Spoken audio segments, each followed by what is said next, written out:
That's one question I was going to have for you that I completely forgot to ask. What are women entrepreneurs in Nova Scotia most proud of about, and what are they working towards? You know, we don't have a great women audience. We don't have a great women guest ratio on this show. It's one thing I'm trying to work on. Mm-hmm. What are one thing, I guess, that women in Nova Scotia are striving towards right now? Because you guys are having more conversation with them than I am.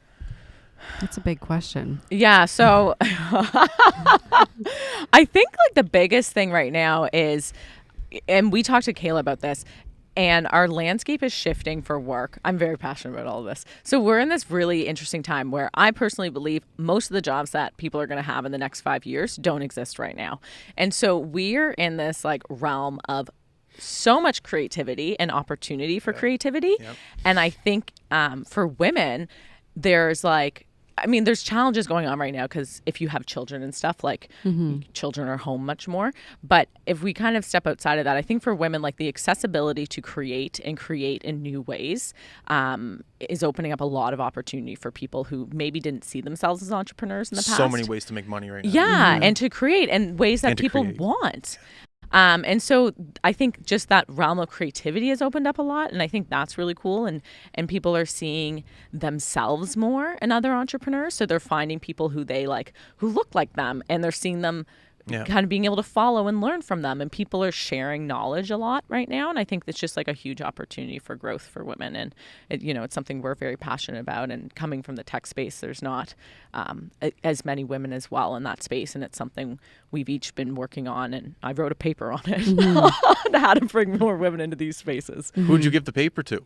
Oh, I published it publicly as like for free. I thought it was like homework. With friends of mine. Okay. Oh no, you could sign up. No, I just care about these things, and so then I go and research them. And, wicked. And write things up about it. But no, I think there's a huge opportunity right now, and there's so many creative outlets coming, and I think you can create whatever you want, and people value it. Absolutely. Mm-hmm.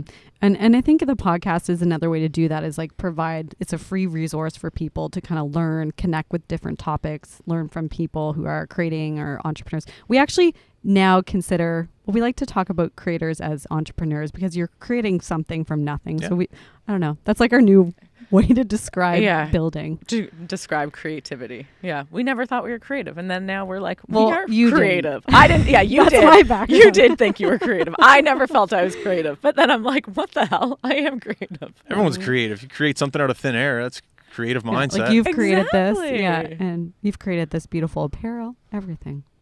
We love it.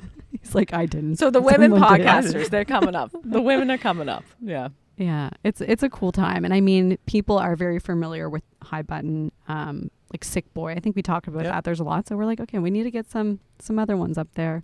Well, the guy we have coming over today, he might have got laid off, maybe not, but he started making chicken wings out of his kitchen.